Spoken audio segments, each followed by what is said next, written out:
Hi friends, welcome back to my channel Samayal Say. இன்னைக்கு நம்ம சமையல்ல மொறு மொறுன்னு பருப்பு வடை எப்படி செய்யறதுன்னு பார்க்கலாம் வாங்க. பருப்பு வடை செய்யறதுக்கு 1 கிலோ கடலை பருப்பு கழுவி 3 மணி நேரம் தண்ணியில் ஊற வச்சு எடுத்து வச்சுக்கிறேன். பாருங்க இந்த அளவுக்கு நல்லா ஊறிக்கணும். வடை மாவு அரைக்கிறதுக்கு மிக்ஸி ஜார் எடுத்து வச்சுக்கிறேன். அதில் தோல் உரிக்காமல் பூண்டு எடுத்துக்கோங்க.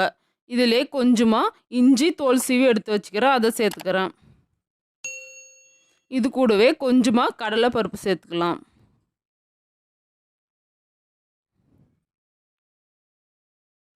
கொஞ்சமாக சேர்த்து அரைச்சி எடுத்துக்கலாம். 2 டேபிள் ஸ்பூன் கல்லுப்பு சேர்த்துக்கிறேன்.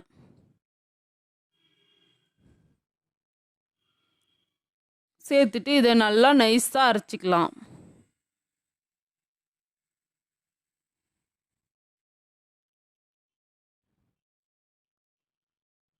நம்ம போட்ட இஞ்சி பூண்டெல்லாம் நல்லா நைஸாக ஆகிற வரைக்கும் பாருங்கள், இந்த அளவுக்கு நல்லா அரைச்சி எடுத்துக்கோங்க.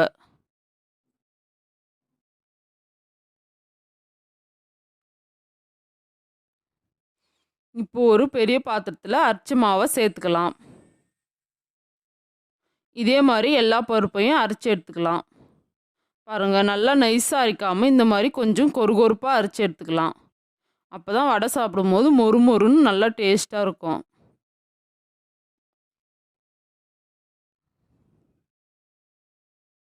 இது கூட 1/2 கிலோ பெரிய வெங்காயம் சின்ன சின்ன பீஸாக கட் பண்ணி வச்சுக்கிறேன், அதை சேர்த்துக்கிறேன். வெங்காயம் சேர்த்துக்கும் போது நல்லாயிருக்கும் சாஃப்டாக சாப்பிட்றதுக்கு. இது கூடவே 100 கிராம் பச்சை மிளகாய், கொஞ்சம் புதினா இலை, கொஞ்சம் கொத்தமல்லி இலை,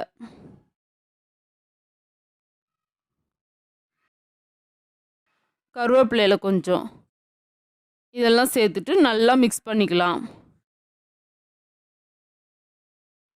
நல்லா இந்த மாதிரி அழுத்தம் கொடுத்து நல்லா பிசைஞ்சு எடுத்துக்கலாம் மாவை.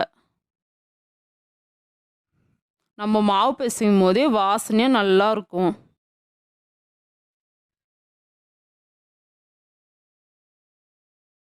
இந்த அளவுக்கு நல்லா பிசைஞ்சு எடுத்ததும் நம்ம மாவுங்களை உருண்டை பிடிச்சி எடுத்துக்கலாம். உருண்டை பிடிச்சி எடுத்து செய்யும் பொழுது ஈஸியாக இருக்கும். நம்ம அப்படியே வடையை தட்டி தட்டி போட்டுக்கலாம். நான் இந்த அளவுக்கு உருண்டை பிடிச்சிக்கிறேன். உங்களுக்கு இன்னும் கொஞ்சம் சின்னதாக வேணும்னாலும் நீங்கள் பிடிச்சிக்கலாம். பொரிக்கிறதுக்கு தேவையான அளவு எண்ணெய் சேர்த்துக்கலாம்.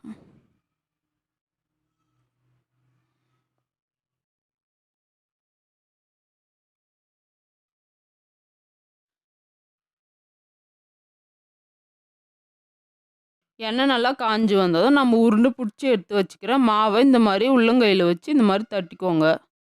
நல்லா மெலிசாக தட்டிக்கோங்க. அப்போ தான் நல்லா உள்ளெல்லாம் மொறு மொறுன்னு நல்லா சாப்பிட்றதுக்கு டேஸ்ட்டாக இருக்கும்.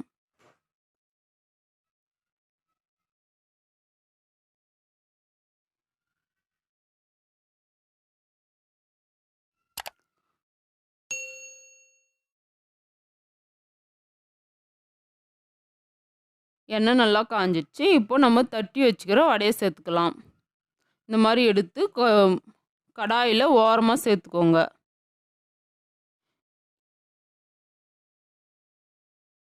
இதே மாதிரி எல்லா வடையும் கொஞ்சம் கொஞ்சமாக தட்டி சேர்த்துக்கலாம்.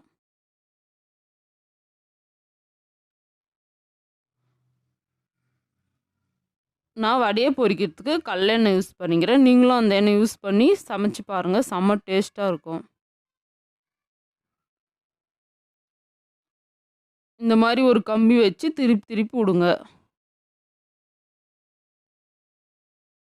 இந்த மாதிரி செய்யும்போது வடையெல்லாம் ஒரே மாதிரியாக கோல்டன் கலரில் நல்லா பொரிஞ்சு வரும்.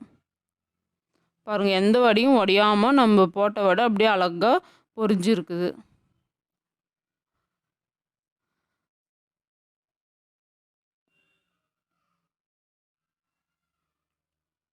இந்த அளவுக்கு நல்லா பொரிஞ்சதும் நம்ம எடுத்துடலாம்.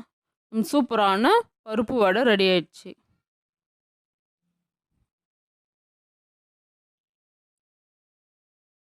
சாப்பிட்றதுக்கு செம்ம டேஸ்ட்டாக இருக்கும்.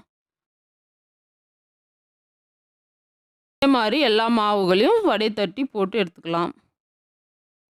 சூப்பரான பருப்பு வடை ரெடி ஆயிடுச்சு. வாங்க சாப்பிட்லாம். இந்த வீடியோ உங்களுக்கு பிடிச்சிருந்தா லைக் பண்ணுங்கள், ஷேர் பண்ணுங்கள், கமெண்ட் பண்ணுங்கள், மறக்காமல் சப்ஸ்கிரைப் பண்ணுங்கள், பெல் பட்டனை கிளிக் பண்ணுங்கள். அடுத்த வீடியோவில் பார்க்கலாம்.